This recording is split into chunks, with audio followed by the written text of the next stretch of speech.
한미 관계에 있어서 이분들처럼 아주 정통하고 가장 전문적 식견을 갖고 계신 분들이 없다고 생각을 해서 아주 특별한 자리를 마련을 했는데요. 얼마 전에 직접 또 미국을 다녀오신 분들이기도 합니다. 문정인 대통령 통일 외교 안보 특보 모셨고요. 어서 오십시오. 안녕하세요. 네. 그리고 같이 미국 동행을 하셨던 정의당의 김종대 의원도 모셨습니다. 어서 오십시오. 네, 오랜만입니다. 네. 특보님께 일단 이전부터 여쭤봐요. 오늘 이 방송에서의 호칭을 특보라고 제가 해야 될 거 아니면 교수님이라고 해야 될까요? 교수님이라고 하셔야 되죠. 좀 민감하시죠? 예, 정부에서 내가 미션을 받으면은 네. 특보라는 표현을 써도 되겠지만은 네네. 안 그럴 경우는 그냥 제 본업인 교수 타이틀을 써주십시오. 그럼 오늘 이 자리에서는 이제 그 교수의 자격으로서 이제 사견을 전제해서 그냥 자유롭게 말씀하시면 될 것 같아요. 물론이죠. 알겠습니다. 네. 뭐 의원님은 그냥 의원님이시고요. 이제 괜찮아 뭐.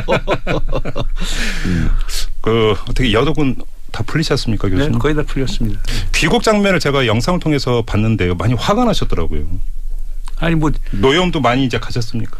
질문이 발언에 대한 책임을 지라고 얘기를 하고요. 그다음에 공항에서 기자가? 네. 그다음에 엄중한 청와대 경고를 받았느냐고 이렇게 질문을 해서 다짜고짜 질문이 그렇게 들어왔습니까? 네, 바로 나오는데 질문이 이제 그런 질문이어서 예. 그건 부적절하게 보이고 그다음 또 14시간 비행기 타고 왔는데 잠도 제대로 못 잤는데 그 질문 나오니까 좀 예. 짜증스럽더라고요. 그러면 결국은 이 문제는 또 연결이 되는 게 그러면 일부 국내 언론의 지금 시각에 문제가 있다 이렇게 봐야 되는 거 아닙니까? 어떻게 보세요? 글쎄요. 저는 상식과 순리를 갖고 한 얘기인데 네. 국내 언론에서 너무 과도하게 반응한 것 아닌가 느낍니다. 그런데 워싱턴 현지에서는 사실상 예.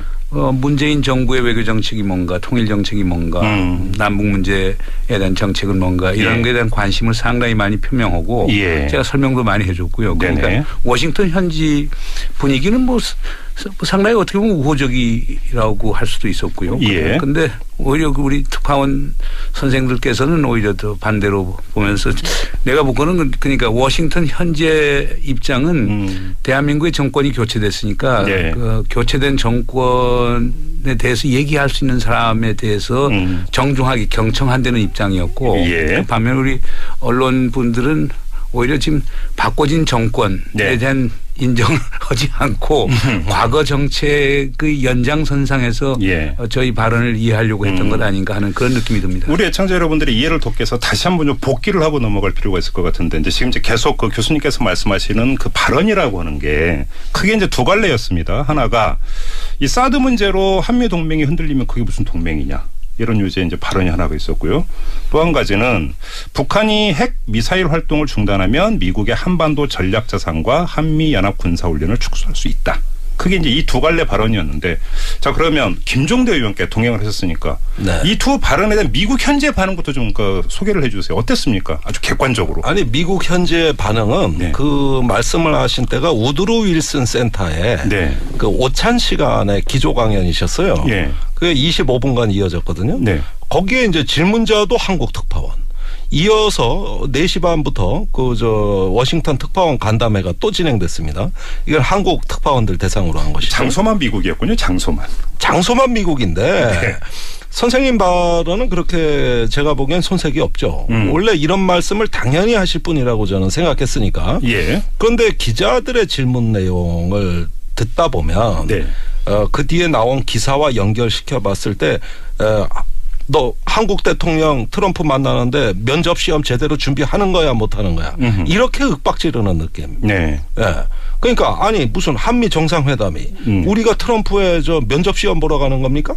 이런 느낌으로 다가오는 윽박지르는 이런 어떤 그 현상들이 이어졌어요. 그게 워싱턴에서 주로 그 쏟아지는 질문들과 국내 기사에 네. 어떤 표출된 정서라고 볼 수 있는 겁니다. 바로 그러니까 좀 여쭤보는 게 이건데요. 뭐냐면 이런 발언이 미국의 심기를 건드릴 수도 있고 한미 정상회담이나 나아가 한미 관계에 악영향을 미칠 수 있지 않느냐라는 시선을 전제로 지금 이게 보도가 나오고 있는 거 아닙니까? 그렇죠. 아니 다짜고짜 동맹에 균열이 간다고 써버리니까. 네. 예, 방금 말씀하신 그 두 가지 이제 선생님의 핵심 주장 중에 일부입니다. 네. 그런데 이게 한미 동맹의 균열을 일으킨다는 네. 이런 어떤 위기론으로 몰고 가면서 국민을 불안하게 하고 있잖아요. 네. 사실은 그 우리 문정인 선생님을 부각시켜서 문재인 정부의 발목 잡기로 이어지는 거거든요. 결국은 이제 특보라고 하는 직책을 이제 중간고리로 걸어가지고 그걸 걸어서 특보라는 사람이 네. 미국에 가서 어떻게 미국이 듣기에 되게 불편할 수 있는 그런 이야기를 할 수 있느냐. 그게 결국은 동맹 관계를 해치는 것 아니냐.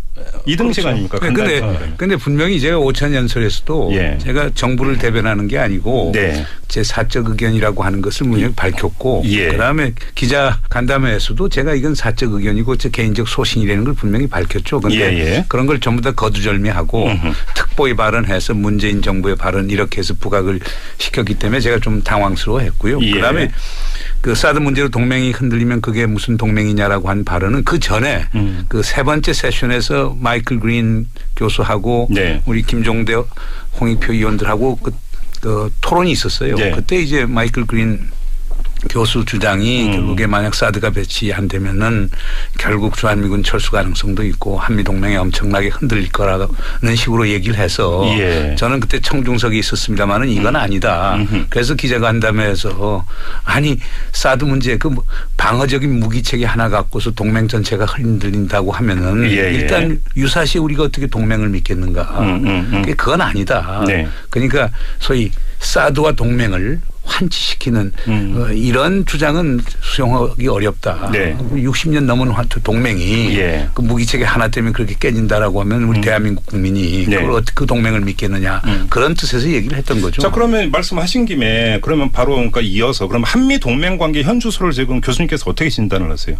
지금까지는 상당히 지난 9년 동안 예. 한미동맹이 상당히 견고해졌죠. 네. 그 과정에서 우리가 미국에 대한 의존도는 더 높아졌죠. 왜냐하면 북한의 위협이 증대됐기 때문에. 예. 그러니까 그런 시각에서 보면 지난 9년 동안의 행보를 봤을 때는 결국 한미동맹에 대한 구조적 의존도가 더 높아졌기 때문에 예. 그런 걱정을 하실 분들도 상당히 많겠죠. 그럼 물론 저는 이렇게 생각합니다. 무슨 한미동맹이라고 하는 게 상당히 우리에게 중요한 거고 한반도에 전쟁이 일어나지 않은 이유도 한미동맹 때문이라고 해도 그건 무방할 겁니다. 왜냐하면 예. 한미동맹이 엄청난 억지력을 전쟁 억지력을. 때문에. 예. 그러나 이제 문제는 영원히 이렇게 갈 것인가 하는 거에 대한 개인적인 의구심이 있죠. 그러니까 이 동맹을 넘어서 한 단계 더 나가서 지속 가능한 평화를 한반도에 가져올 수 있으면 더 좋은 것 아닌가. 그렇죠. 또 동맹이 또 그런 식으로 건설적으로 활용될 수 있는 것도 아닌가. 이런 생각을 하는 의미에서 저는 동맹을 보는데 다른 분들은 동맹을 목적 그 자체로 보고 또 생존과 무슨 우리의 번영 평화를 위한 수단으로 보는 것 같지는 않아요. 네네. 거기에서 인식론적인 차이점이 있었던 것 같습니다. 그럼 조금만 더 구체적으로 좀 풀어주세요. 그러니까 한미 동맹 관계가 조금 재정립돼야 된다고 한다면 좀 구체적으로 풀어주시면 어떤 이야기가 될까요? 가장 중요한 건 전시작전 통제권 환수죠. 예. 그러니까 그건 문재인 대통령께서 하여간 재임 중에 가급적이면 전시작전 통제권을 환수하겠다. 네. 그렇게 되면 한국군이 주력군이 되고 미국군이 지원군이 되는 거거든요. 그렇게 되면 2만 7천 명 갖고 있는 주한미군 사령관이 한미연합사를 통해서 65만 대한민국 군 전체를 작전 통제할 일은 없어지는 거거든요. 그런 것들이 상당히 큰 동맹의 어떤 그 구조조정이라고 할 수가 있겠죠. 그러면 지금 교수님께서 조금 전에 이제 오히려 한미동맹 관계의 구조적 의존성이 더 강화되어 왔다라는 말씀부터 시작을 하셨는데 그럼 이제 길게 봐서는 그 의존성을 조금씩 이제 그 경감해가는 그러면 자주성을 강화시키는 방향으로 가야 된다 이런 견해신가요? 그 정상화죠. 그냥 정상화. 동맹 관계의 정상화라고 볼 수가 있는 거고요. 그다음에 그럴 경우 지금 기본적인 문제점이 이거예요. 지금 북한이 뭐 한반도 평화체제 얘기하면 미국하고만 얘기하게 되는 거거든요. 그렇죠. 그 이유는 결국에 전시작전 통제권이 주한미군 사령관에 있기 때문에 한국은 미국의 완전히 소위 괴뢰라고 그 사람들이 주장한단 말이에요. 그러니까 우리가 되찾아오면은 그다음 북한이 도발적 행동 나왔을 때 우리가 독자적 응징을 할 수 있는 그런 능력을 보인다라고 하면 북한이 자연히 우리를 보는 시각이 달라지겠죠. 그런데 한반도 평화체제를 구축하는데도 미국하고만 얘기하는 게 아니고 한국하고 얘기해야 풀리겠구나라고 하는 인식을 가질 수 있기 때문에 그거는 뭐 단순히 동맹 관계의 정상화일 뿐은 아니고 남북 관계를 정상화하는 데도 상당히 도움이 된다고 보는 것이죠. 그런데 지금 국내 여론이 특히 보수적인 여론이 이 그 교수님의 이런 견해에 대해서 동의를 할까요? 김종대 의원은 어떻게 보세요? 이 현상을 유지하는 데서는 동맹이라는 건 매우 안전한 틀 같아 보입니다. 그동안 9년간 한국의 안보는 중환자실에 있었어요. 이때 의사한테 매달릴 수밖에 없잖아요.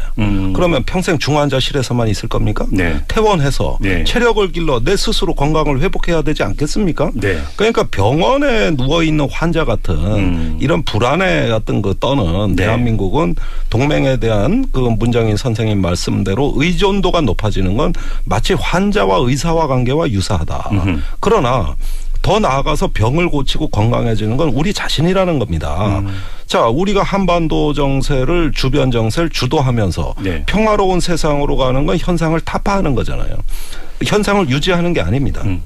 그런데 그렇게 되려고 보니까 우리가 정전협정의 서명국도 아니고 그래서 현재 이 한반도 안보의 당사자도 아닌데 전시 작전권까지 없어요. 네. 자, 이런 가운데서 과연 우리 운명을 우리가 스스로 개척할 수 있겠는가?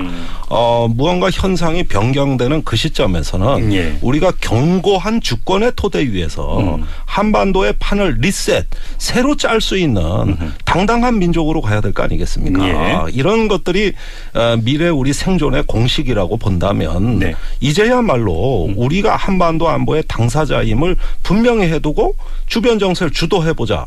이것 없이 어떻게 저 현상을 바꿀 수 있겠느냐. 계속 중환자실에 있을 거냐. 이런 점이죠. 그게요. 네. 동맹을 하지 말자는 게 아니에요. 네. 동맹을 정상화시키자는 거예요. 동맹을 정상화시키는데 자 그럼 북한의 위협은 지금 현존하는 거란 말이에요. 그렇죠. 북한 위협을 다루기 위해서는 어떻게 해야 되냐. 북한에서 오는 위협을 우리가 분석을 한번 해보죠. 하나는 비대칭 위협에서 특히 대량살상 무기 포함한 핵 위협이 있어요. 그렇죠. 다른 하나는 이제 재래식 위협이 있어요. 네네.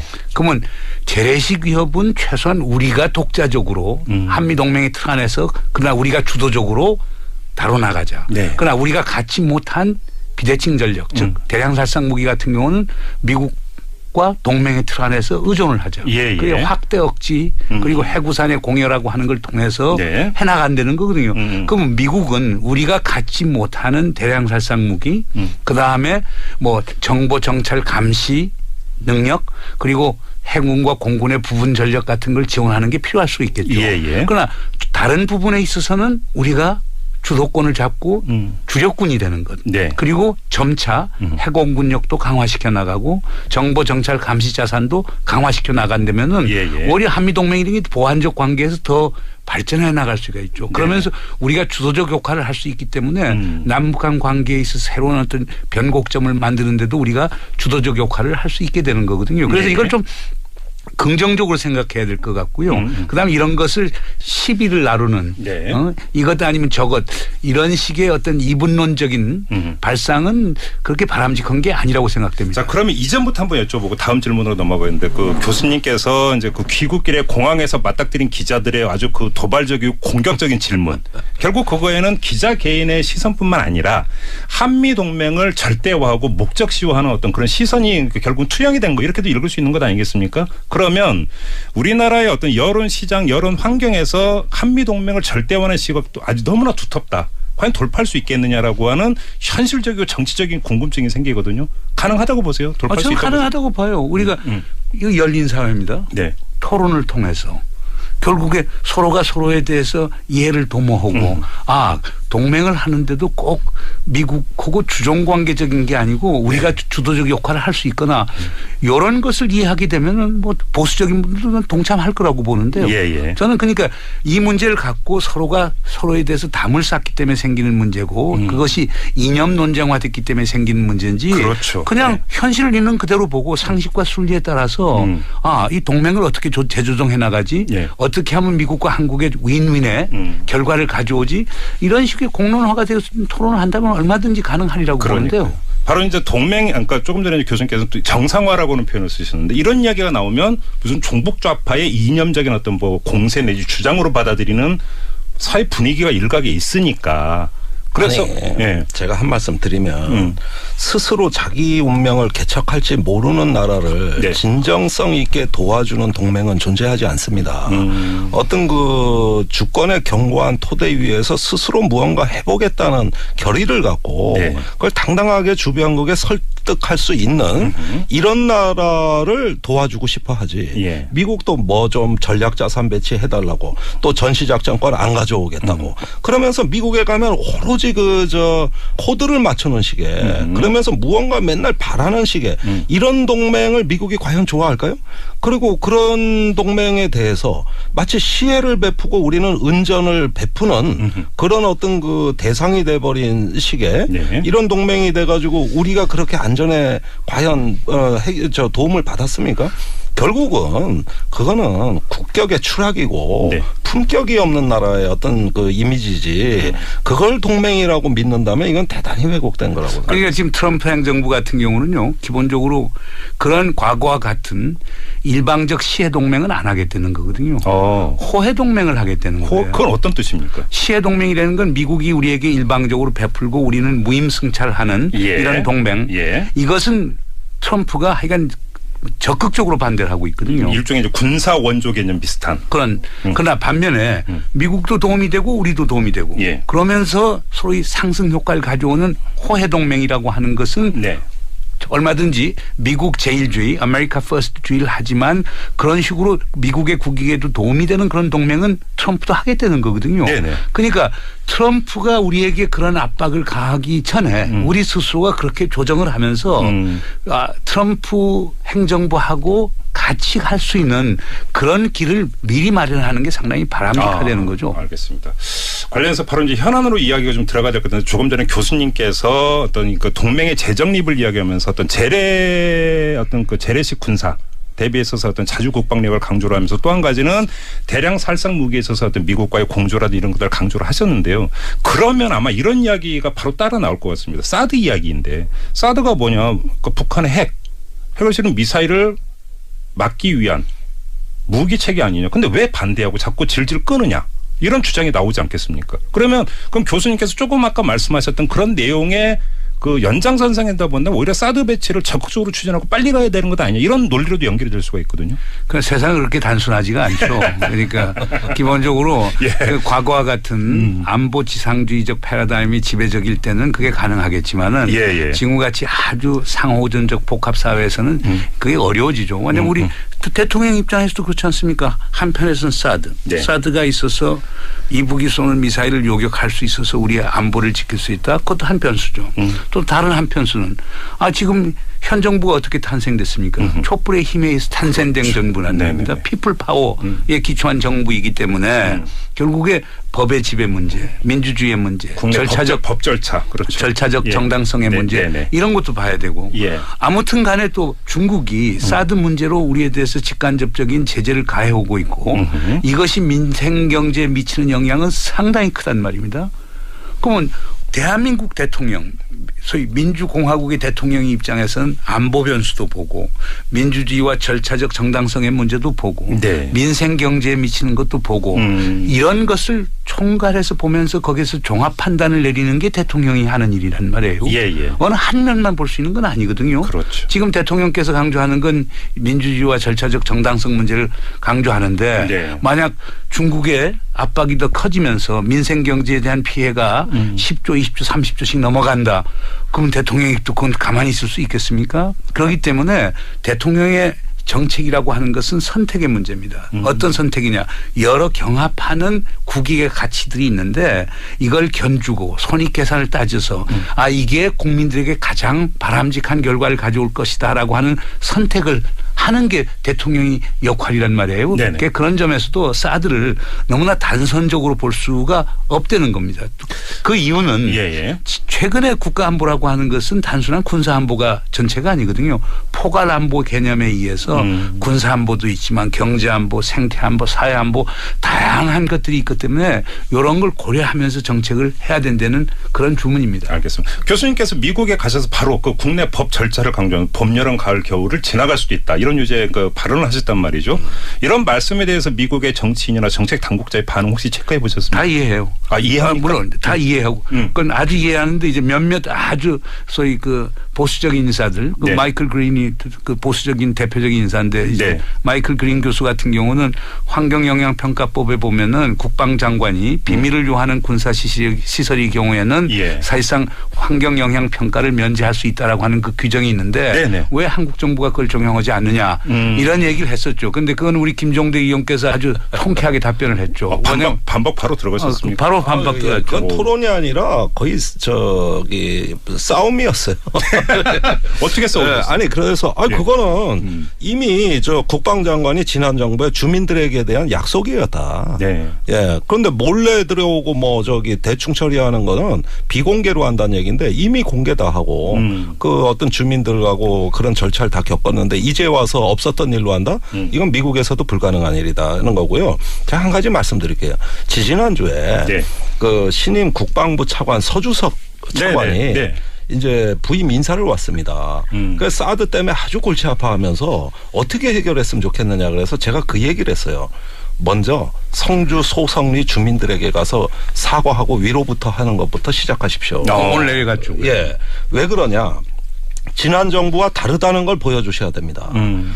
그 마을 주민들은 종북좌파도 아니고 그렇다고 어떤 그 시민단체 사람도 아니고 대한민국 국민인데 예. 150명 노인네들 사는 마을에 4월 26일에 새벽 5시에 8,000명의 경찰이 와서 밀어 닥쳐가지고 주민들 20명을 다치게 하고 올려보낸 사드입니다. 예. 그다음부터 지금까지는 심장이 벌렁거려서 그 트라우마에서 헤어나질 못합니다. 이 사드 문제 어렵다고 생각하지 마시고 국민이 있고 사드도 있는 겁니다. 가가지고 손잡아주고 위로해 주십시오. 오늘 마을회관에 거기 가서 네. 할머니들 안아주셨습니다. 아유. 이게 지난 정부하고 다른 겁니다. 자, 여기서 환경영향 평가다. 우리가 뭐다 지금 말이 많지만 네. 이거는 다 부수적인 문제예요. 일단은 국민들 가슴을 아프게 하고 네. 군홧발로 밀어붙이고 들어온 사드라면 네. 거기서 절차와 준법 절차가 무시됐다면 이것을 다시 복원하고 정상화하는 겁니다. 그래서 처음부터 다시 검토를 해야 돼요. 그래서 이제 그런 어떤 오늘 차관의 행보도 있었다는 거에 대해서 저는 희망이 있다. 의원님의 영향력이 대단하시군요. 아니 우선 내 얘기가 막 수첩을 꺼내 적더라고. 또 한 말씀 드리니까 또 바로 또 이렇게 수첩과 이거 받으시고. 얘기 나온 김에 제가 하나 여쭤볼 게 있습니다. 얼마 전에 문재인 대통령이 로이터 통신과 인터뷰에서 주목할 만한 발언을 했고 저희도 그래서 너무 의아해가지고 인터뷰를 했는데 당초 한미 간 합의는 한 기만 일단 배치를 하고 네. 나머지는 순차적으로 배치하기로 됐는데 어떤 연유인지 빨라졌다. 이런 그 요지의 발언을 문재인 대통령이 했단 말이죠. 근데 저희는 지금 일반 국민들은 어떻게 기억하고 있냐면 작년 7월에 사드 배치 합의 발표문에 2017년만까지 배치 완료해서 실전 운용에 들어간다 이렇게 기억을 하고 있기 때문에 올해 말까지 다 배치되는 걸 이렇게 알고 있었단 말이죠. 뭐가 진실인 겁니까?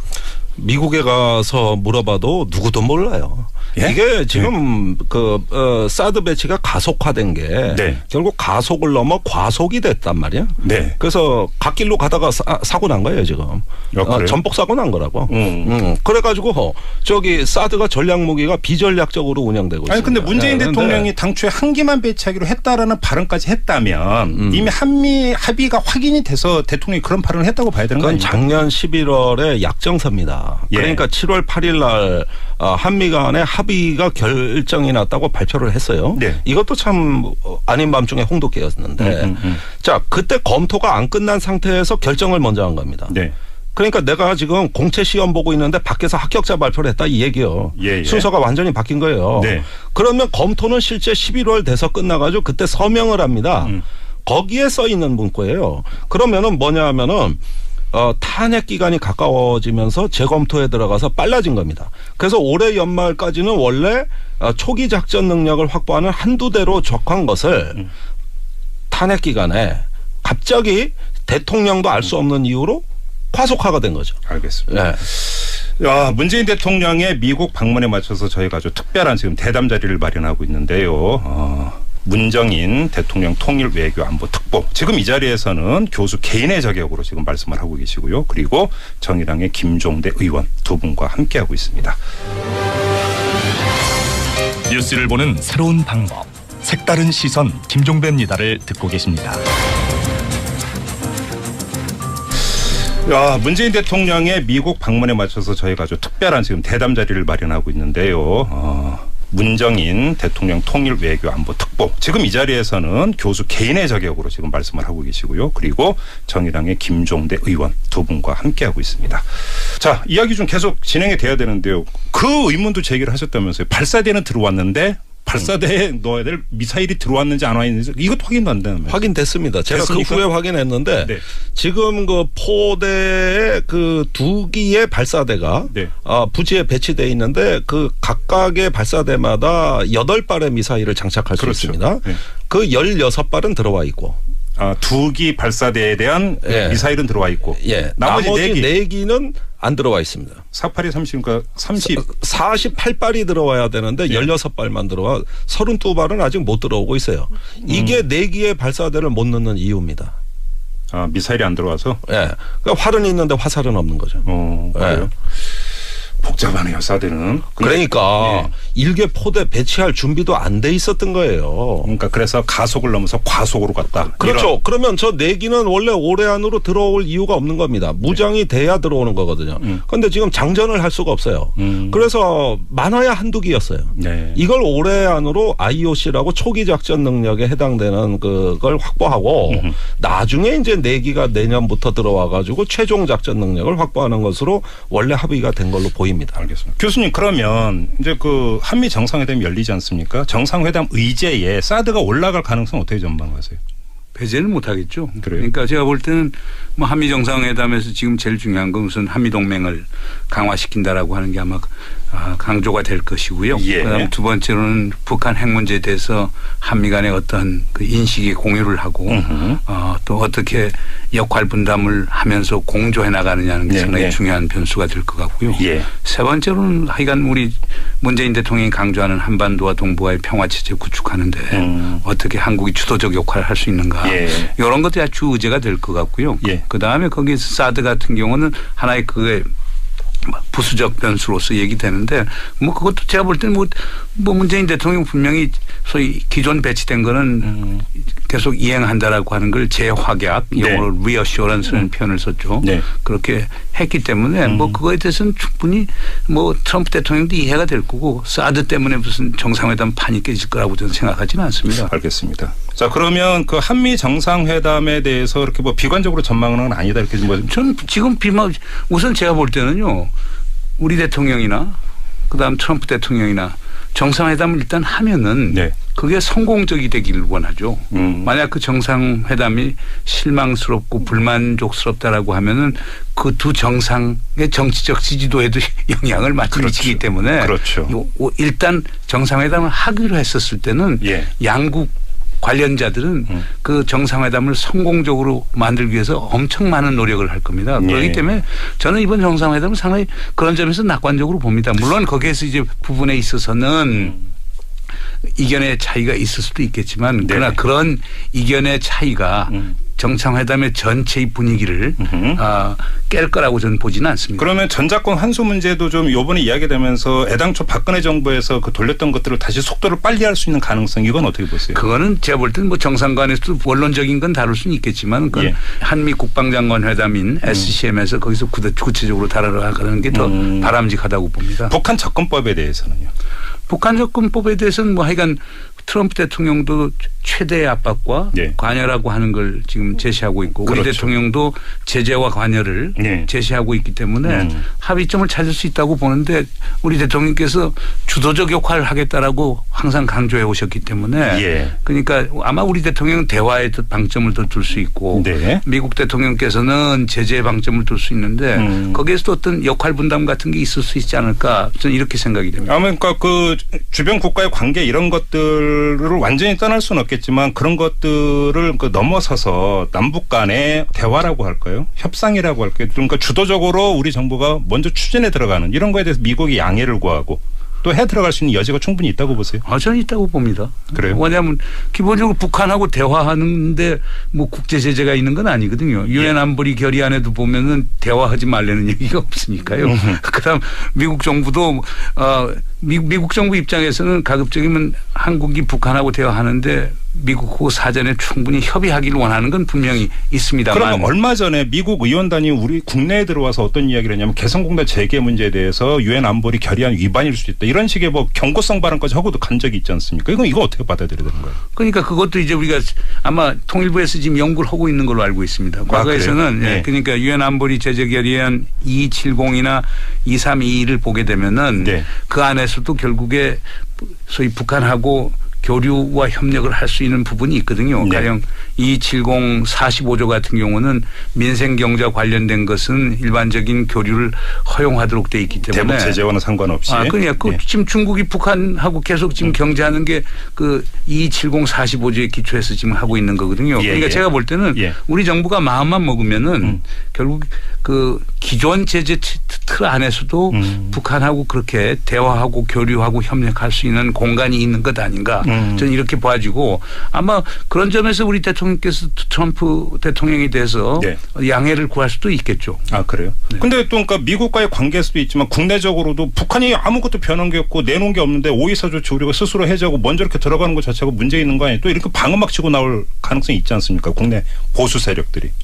물론이죠. 근데 그렇기 때문에 지난 6.15 17주년 그 행사에서 문재인 대통령께서도 얘기를 하셨지만은 북한이 더 이상 추가 도발을 하지 않고 그러니까 협력적 자세를 보인다라고 하면은 북한하고 대화를 할 수 있다라고 하는 것을 분명히 보였는데 지금 북한이 그걸 계속 그런 자세를 보이겠느냐가 이제 관건이긴 하지만은 제가 볼 때는 하여간 이번 정상회담 끝나고 나면은 대통령께서 어떤 그림을 마련할 것 아닌가 이렇게 생각이 됩니다. 우리 통일부가 민간단체 방북 그러니까 승인까지 했는데 북한이 거부하고 이런 이건 어떻게 봐야 되니까 북한이 지금 그러니까 속칭 간보기 하고 있다 이렇게 봐야 되는 겁니까? 어떻게 봐야 되는 겁니까? 그런 식으로 더 큰 걸 바라고 있는지 모르죠. 더 큰 거라고 하면 뭘까요?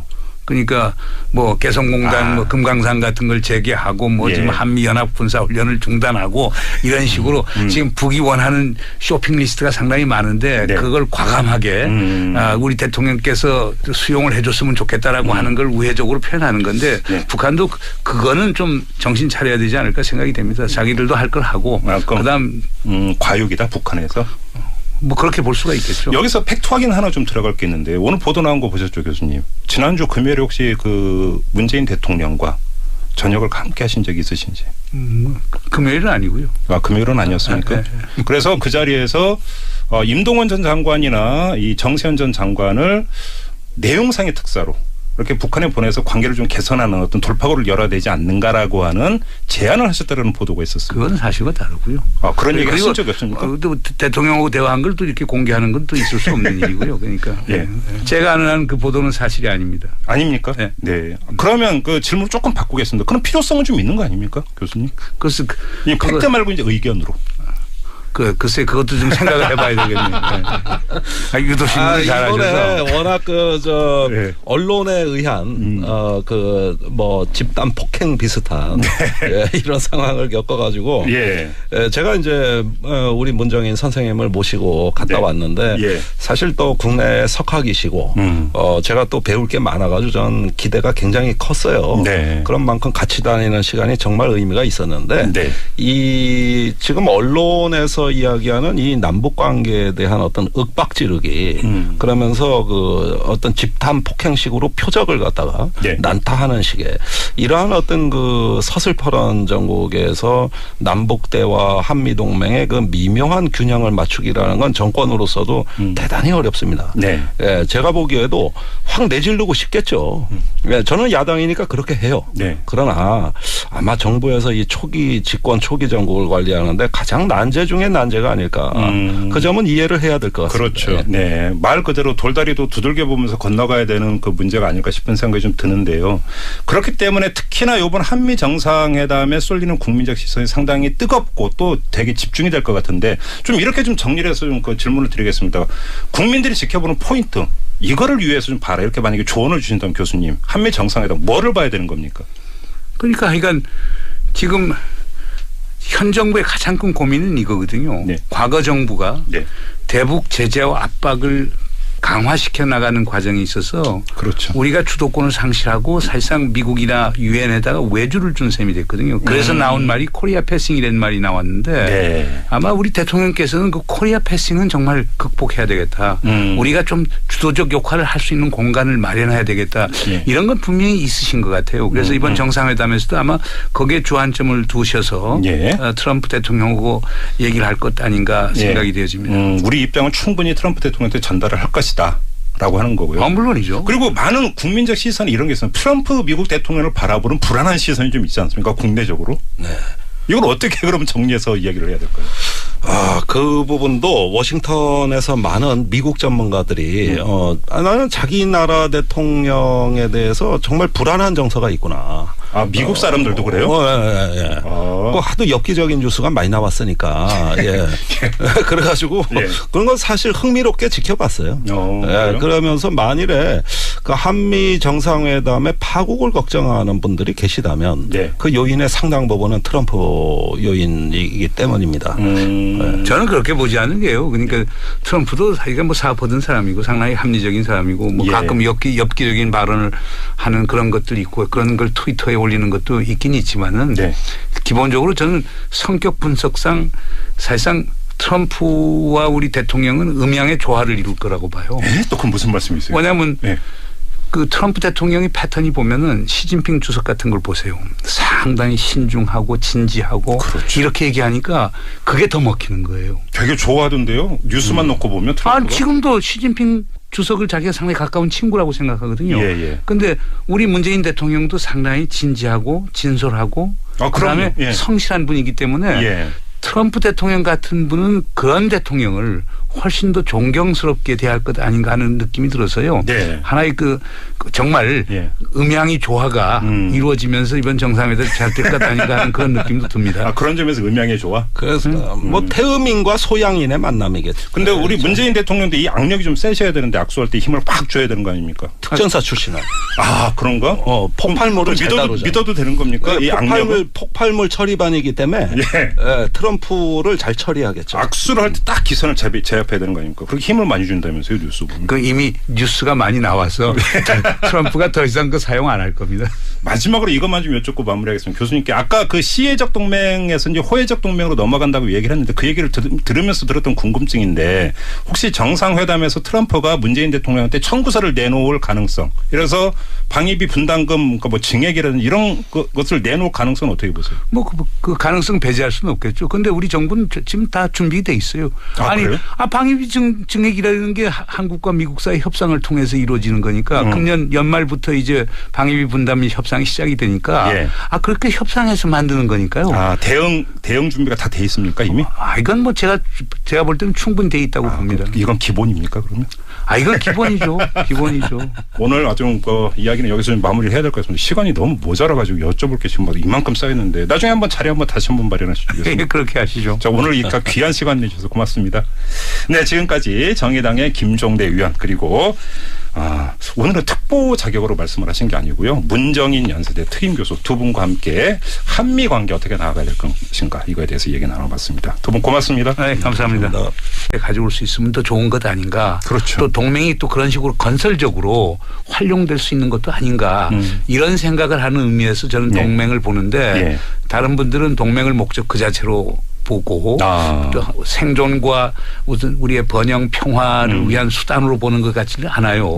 거기에서 인식론적인 차이점이 있었던 것 같습니다. 그럼 조금만 더 구체적으로 좀 풀어주세요. 그러니까 한미 동맹 관계가 조금 재정립돼야 된다고 한다면 좀 구체적으로 풀어주시면 어떤 이야기가 될까요? 가장 중요한 건 전시작전 통제권 환수죠. 그러니까 그건 문재인 대통령께서 하여간 재임 중에 가급적이면 전시작전 통제권을 환수하겠다.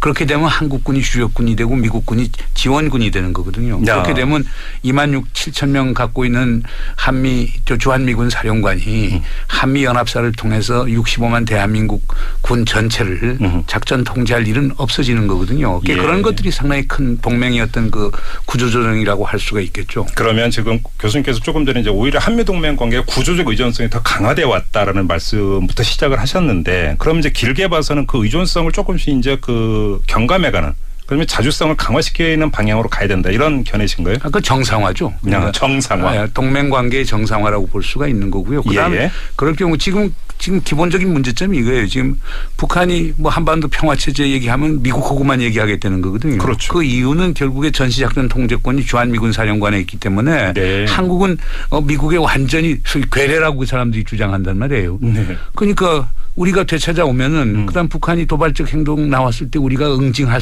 독자적 응징을 할 수 있는 네. 그런 능력을 보인다라고 하면 북한이 자연히 우리를 보는 시각이 달라지겠죠. 네. 그런데 한반도 평화체제를 구축하는데도 미국하고만 얘기하는 게 아니고 한국하고 얘기해야 풀리겠구나 네. 라고 하는 인식을 가질 수 있기 때문에 네. 그거는 뭐 단순히 동맹 관계의 정상화일 뿐은 아니고 남북 관계를 정상화하는 데도 상당히 좀 도움이 된다고 보는 것이죠. 그런데 지금 국내 여론이 특히 보수적인 여론이 그 교수님의 이런 견해에 대해서 동의를 할까요? 김종대 의원은 어떻게 보세요? 예, 이 현상을 유지하는 데서는 동맹이라는 건 매우 안전한 틀 같아 보입니다. 네네. 그동안 9년간 한국의 안보는 중환자실에 있었어요.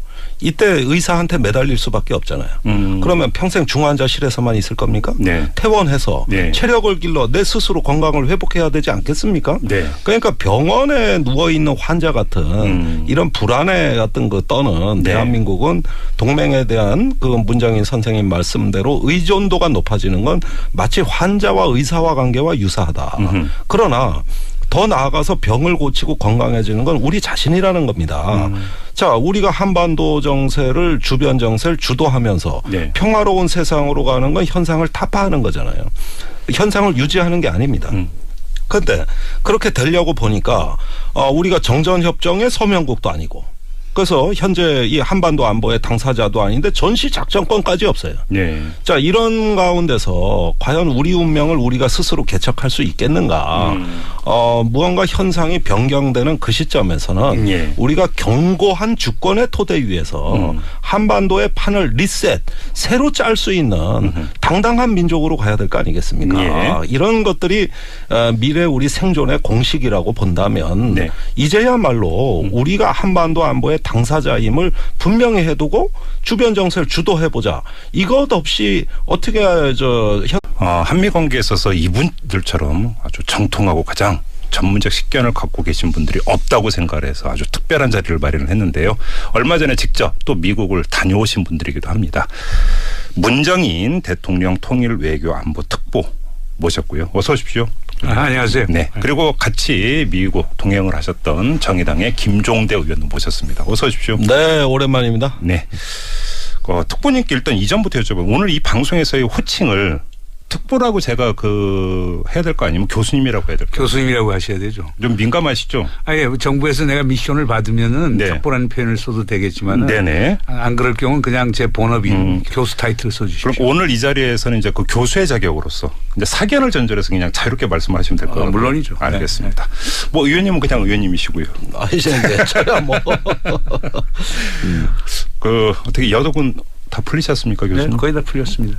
귀국 장면을 제가 영상을 통해서 봤는데요. 많이 화가 나셨더라고요. 아니 뭐 노여움도 많이 이제 가셨습니까? 질문이 발언에 대한 책임을 지라고 얘기를 하고요. 그다음에 공항에서 기자가? 네. 그다음에 엄중한 청와대 경고를 받았느냐고 이렇게 질문을 해서 다짜고짜 질문이 그렇게 들어갔습니까? 네, 바로 나오는데 질문이 이제 그런 질문이어서 예. 그럼 부적절하게 보이고 그다음 또 14시간 비행기 타고 왔는데 잠도 제대로 못 잤는데 그 질문 나오니까 좀 예. 짜증스럽더라고요. 그러면 결국은 이 문제는 또 연결이 되는 게 그러면 일부 국내 언론의 지금 시각에 문제가 있다 이렇게 봐야 되는 거 아닙니까? 어떻게 보세요? 글쎄요, 저는 상식과 순리를 갖고 한 얘기인데 네. 국내 언론에서 너무 과도하게 반응한 것 아닌가 느낍니다. 그런데 워싱턴 현지에서는 사실상 예. 문재인 정부의 외교 정책이 뭔가, 통일 정책이 뭔가, 남북 문제에 대한 정책은 뭔가 이런 예. 것에 대한 관심을 상당히 많이 표명하고 예. 제가 설명도 많이 해줬고요. 그러니까 네네. 워싱턴 현지 분위기는 뭐 상당히 어떻게 보면 우호적이라고 할 수도 있었고요. 그런데 예. 오히려 우리 특파원 선생들께서는 오히려 더 반대로 보면서 내가 보고는 그러니까 워싱턴 현재 입장은 대한민국의 정권이 교체됐으니까 네. 그 교체된 정권에 대해서 얘기할 수 있는 사람에 대해서 정중하게 경청한다는 입장이었고 예. 반면 우리 언론 분들은 오히려 지금 바꿔진 정권에 네. 대한 인정을 하지 않고 과거 정책의 연장선상에서 예. 저희 발언을 이해하려고 했던 것 아닌가 하는 그런 느낌이 듭니다. 우리 애청자 여러분들이 이해를 돕기 위해서 다시 한번 좀 복기를 하고 넘어갈 필요가 있을 것 같은데 이제 지금 이제 계속 그 교수님께서 말씀하시는 그 발언이라고 하는 게 크게 이제 두 갈래였습니다. 하나가 이 사드 문제로 한미 동맹이 흔들리면 그게 무슨 동맹이냐. 이런 유지의 이제 발언이 하나가 있었고요. 또 한 가지는 북한이 핵 미사일 활동을 중단하면 미국의 한반도 전략 자산과 한미 연합 군사 훈련을 축소할 수 있다. 그게 이제 이 두 갈래 발언이었는데 자 그러면 김종대 의원께 동행을 하셨으니까 네. 이 두 발언에 대한 미국 현재 반응부터 좀 소개를 해 주세요. 어땠습니까? 아주 객관적으로. 아니 미국 현재 반응은 네. 그 말씀을 하신 때가 우드로 윌슨 센터에 네. 그 오찬 시간에 기조 강연이셨어요. 예. 그게 25분간 이어졌거든요. 네. 거기에 이제 질문자도 한국 특파원. 이어서 4시 반부터 워싱턴 특파원 간담회가 또 진행됐습니다. 이건 한국 특파원들 대상으로 한 것이죠. 장소만 미국이었군요. 장소만 미국인데 네. 선생님 발언은 그렇게 제가 보기엔 손색이 없죠. 원래 이런 말씀을 당연히 하실 분이라고 저는 생각했으니까. 예. 그런데 기자들의 질문 내용을 듣다 보면 네. 그 뒤에 나온 기사와 연결시켜 봤을 때 너 한국 대통령 트럼프 만나는데 면접 시험 제대로 준비하는 거야 못하는 거야. 이렇게 윽박지르는 느낌. 네. 예. 그러니까 아니 무슨 한미 정상회담이 우리가 트럼프의 면접 시험 보러 가는 겁니까? 이런 느낌으로 다가오는 윽박지르는 이런 어떤 그 현상들이 이어졌어요. 그게 워싱턴에서 주로 그 쏟아지는 질문들과 국내 기사에 네. 어떤 표출된 정서라고 볼 수 있는 겁니다. 바로 그러니까 좀 여쭤보는 게 이건데요. 뭐냐면 이런 발언이 미국의 심기를 건드릴 수도 있고 한미 정상회담이나 나아가 한미 관계에 악영향을 미칠 수 있지 않느냐라는 시선을 전제로 지금 이게 보도가 나오고 있는 거 아닙니까? 그렇죠. 아니 다짜고짜 동맹에 균열이 간다고 써버리니까. 네. 예, 방금 말씀하신 그 두 가지 이제 선생님의 핵심 주장 중에 일부입니다. 네. 그런데 이게 한미 동맹의 균열을 일으킨다는 네. 이런 어떤 위기론으로 몰고 가면서 국민을 불안하게 하고 있잖아요. 네. 사실은 그 우리 문정인 선생님을 부각시켜서 문재인 정부의 발목 잡기로 이어지는 거거든요. 결국은 이제 특보라고 하는 직책을 이제 중간고리로 걸어가지고 그걸 걸어서 특보라는 사람이 네. 미국에 가서 어떻게 미국이 듣기에 되게 불편할 수 있는 그런 이야기를 할 수 있느냐. 그게 결국은 동맹 관계를 해치는 것 아니냐. 이등식 그렇죠. 아닙니까? 근데 분명히 제가 오찬 연설에서도 예. 제가 정부를 대변하는 게 아니고 네. 제 사적 의견이라고 하는 것을 분명히 밝혔고 예. 그다음에 기자 간담회에서도 제가 이건 사적 의견이고 제 개인적 소신이라는 걸 분명히 밝혔죠. 그런데 예. 그런 걸 전부 다 거두절미하고 특보의 발언해서 문재인 정부의 발언 이렇게 해서 부각을 시켰기 때문에 제가 좀 당황스러워했고요. 예. 그다음에 그 사드 문제로 동맹이 흔들리면 그게 무슨 동맹이냐라고 한 발언은 그 전에 그 세 번째 세션에서 마이클 그린 교수하고 네. 우리 김종대 홍익표 의원들하고 그 토론이 있었어요. 네. 그때 이제 마이클 그린 교수 주장이 결국에 만약 사드가 배치 안 되면은 결국 주한미군 철수 가능성도 있고 한미동맹이 엄청나게 흔들릴 거라는 식으로 얘기를 해서 예. 저는 그때 청중석에 있었습니다만은 이건 아니다. 그래서 기자간담회에서 아니 사드 문제 그 방어적인 무기체계 하나 갖고서 동맹 전체가 흔들린다고 하면은 예. 일단 유사시 우리가 어떻게 동맹을 믿겠는가. 그건 아니다. 네. 그러니까 소위 사드와 동맹을 환치시키는 이런 주장은 수용하기 어렵다. 네. 60년 넘은 동맹이 예. 그 무기체계 하나 때문에 그렇게 깨진다라고 하면 우리 대한민국 국민이 네. 그걸 어떻게 그 동맹을 믿겠느냐 그런 뜻에서 얘기를 했던 거죠. 자 그러면 말씀하신 김에 그러면 바로 그러니까 이어서 그럼 한미 동맹 관계 현 주소를 지금 교수님께서 어떻게 진단을 하세요? 지금까지는 상당히 지난 9년 동안 예. 한미동맹이 상당히 견고해졌죠. 네. 그 과정에서 우리가 미국에 대한 의존도는 더 높아졌죠. 왜냐하면 북한의 위협이 증대됐기 때문에. 예. 그러니까 그런 시각에서 보면 지난 9년 동안의 행보를 봤을 때는 결국 한미동맹에 대한 구조적 의존도가 더 높아졌기 때문에 예. 그런 걱정을 하실 분들도 상당히 많겠죠. 그럼 물론 저는 이렇게 생각합니다. 무슨 한미동맹이라고 하는 게 상당히 우리에게 중요한 거고 한반도에 전쟁이 일어나지 않은 이유도 한미동맹 때문이라고 해도 그건 무방할 겁니다. 왜냐하면 예. 한미동맹이 엄청난 억지력을 전쟁 제공했기 억지력을. 때문에.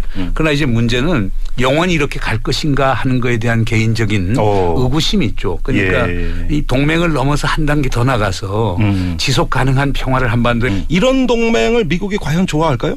그리고 그런 동맹에 대해서 마치 시혜를 베푸고 우리는 은전을 베푸는 그런 어떤 그 대상이 돼버린 식의 이런 동맹이 돼가지고 우리가 그렇게 안전에 과연 도움을 받았습니까? 결국은 그거는 국격의 추락이고 품격이 없는 나라의 어떤 그 이미지지 그걸 동맹이라고 믿는다면 이건 대단히 왜곡된 거라고. 그러니까 지금 트럼프 행정부 같은 경우는요. 기본적으로 그런 과거와 같은 일방적 시해 동맹은 안 하겠다는 거거든요. 호해 동맹을 하겠다는 거예요. 그건 어떤 뜻입니까? 시해 동맹이라는 건 미국이 우리에게 일방적으로 베풀고 우리는 무임승차하는 이런 동맹.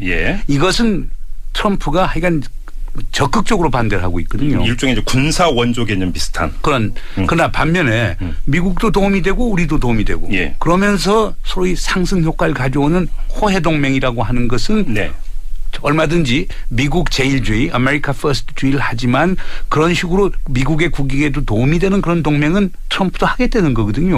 그러니까 트럼프가 우리에게 그런 압박을 가하기 전에 우리 스스로가 그렇게 조정을 하면서 트럼프 행정부하고 같이 갈 수 있는 그런 길을 미리 마련하는 게 상당히 바람직하다는 거죠. 알겠습니다.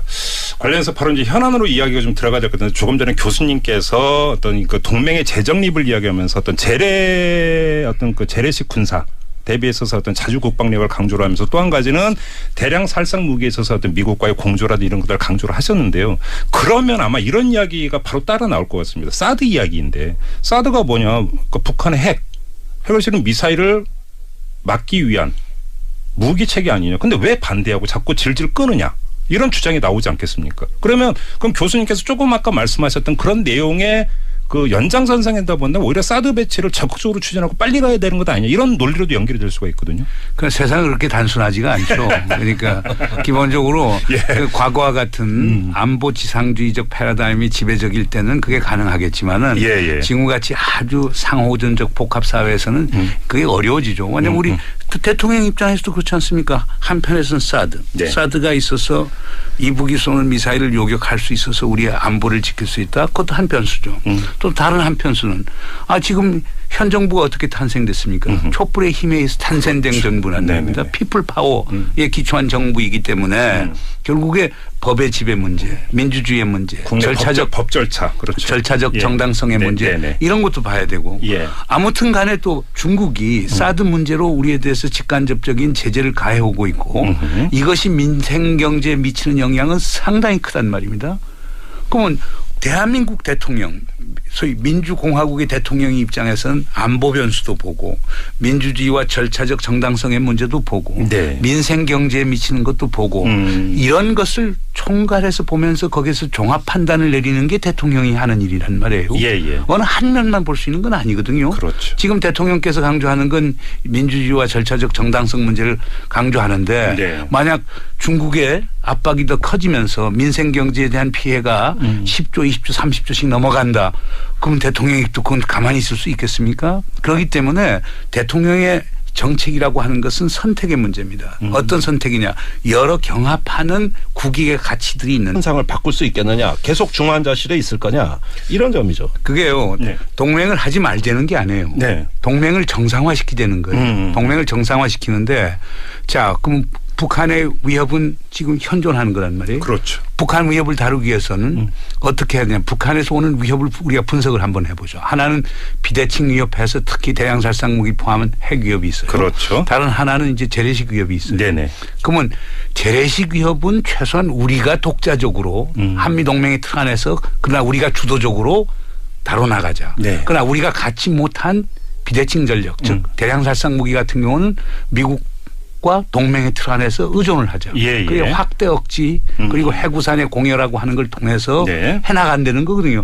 그러면 미국은 우리가 갖지 못하는 대량살상 무기 그다음에 뭐 정보 정찰 감시 능력 그리고 해군과 공군의 부분 전력 같은 걸 지원하는 게 필요할 수 있겠죠.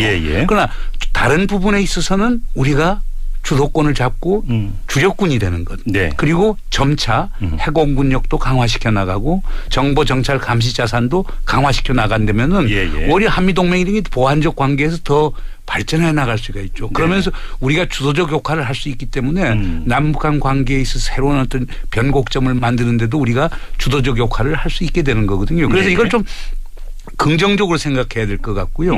그다음에 이런 것을 시비를 나누는 이것 아니면 저것 이런 식의 어떤 이분론적인 발상은 그렇게 바람직한 게 아니라고 생각됩니다. 자, 그러면 이전부터 한번 여쭤보고 다음 질문으로 넘어가는데 그 교수님께서 이제 그 귀국길에 공항에서 맞닥뜨린 기자들의 아주 그 도발적이고 공격적인 질문. 결국 그거에는 기자 개인의 시선뿐만 아니라 한미 동맹을 절대화하고 목적시화하는 어떤 그런 시선이 결국 투영이 된 거 이렇게도 읽을 수 있는 것 아니겠습니까? 그러면 우리나라의 어떤 여론 시장, 여론 환경에서 한미동맹을 절대화하는 시각도 아주 너무나 두텁다. 과연 돌파할 수 있겠느냐라고 하는 현실적이고 정치적인 궁금증이 생기거든요. 가능하다고 보세요? 돌파할 수 저는 있다고 가능하다고 봐요. 우리가 이거 열린 사회입니다. 네. 토론을 통해서. 결국에 서로가 서로에 대해서 이해를 도모하고 동맹을 하는데도 꼭 미국하고 주종관계적인 게 아니고 우리가 주도적 역할을 할 수 있거나 이런 것을 이해하게 되면은 뭐 보수적인 분들은 동참할 거라고 보는데요. 저는 그러니까 이 문제를 갖고 서로가 서로에 대해서 담을 쌓기 때문에 생기는 문제고 그것이 이념 논쟁화됐기 때문에 생기는 문제인지 그냥 현실을 있는 그대로 보고 상식과 순리에 따라서 이 동맹을 어떻게 재조정해 나가지 어떻게 하면 미국과 한국의 윈윈의 결과를 가져오지 이런 식의 공론화가 되어 토론을 한다면 얼마든지 가능하리라고 보는데요. 바로 이제 동맹, 그러니까 조금 전에 교수님께서 또 정상화라고는 표현을 쓰셨는데 이런 이야기가 나오면 무슨 종북 좌파의 이념적인 어떤 뭐 공세 내지 주장으로 받아들이는 사회 분위기가 일각에 있으니까. 그래서 제가 한 말씀 드리면 스스로 자기 운명을 개척할지 모르는 나라를 진정성 있게 도와주는 동맹은 존재하지 않습니다. 어떤 그 주권의 견고한 토대 위에서 스스로 무언가 해보겠다는 결의를 갖고 그걸 당당하게 주변국에 설득할 수 있는 이런 나라를 도와주고 싶어 하지. 미국도 뭐 좀 전략자산 배치해달라고 또 전시작전권 안 가져오겠다고 그러면서 미국에 가면 오로지 코드를 맞추는 식의 그러면서 무언가 맨날 바라는 식의